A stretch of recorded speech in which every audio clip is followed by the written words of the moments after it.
So it's very specific for specific people, specific messages, and not for everyone. And it's also, if you take that, the critical thinking of the possibilities of what happened with the organization, it's like, is the fault with the young men whose brains are not developed, who are told you got to do this for career's sake, told you got to build community, told you got to network, told you should have a brotherhood, told all of these different things, told this is the way to fit in, this is the way to be a part of a group, this is the way for all of these things.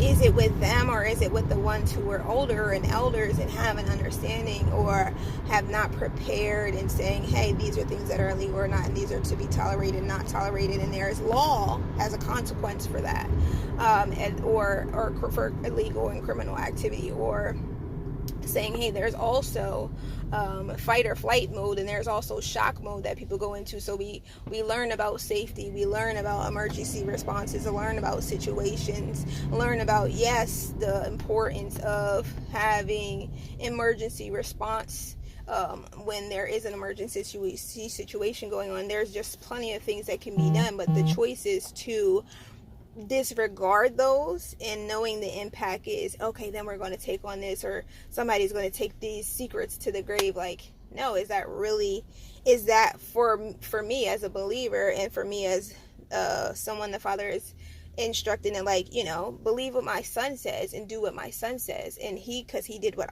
he saw me do. That's what I'm calling you to. I'm not calling you to just be a believer, but also to have eternal life, and to have all of that he says is eternal life, and to obtain the enduring to the end, as he says and instructs. And so, was it to that organization, for example, to say you're making plans on somebody else's behalf without their consent, without their, approval, without their knowledge, or without,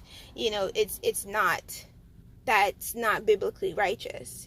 So I would then be looking from a lens of biblical righteousness. Even in my own life, is it biblically righteous if I consider something and called it out as gang stalking? Somebody doesn't think they're a gang, but if they're working together and communicating and operating as a gang and stalking, even if they mean good intent, to themselves, is it biblically sound? Is it biblically righteous?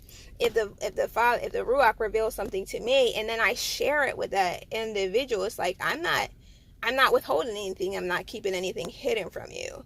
And so I'm letting you know, as the Father reveals and discerns things, what is unrighteous and what is unbiblical, and what is in alignment with the Father.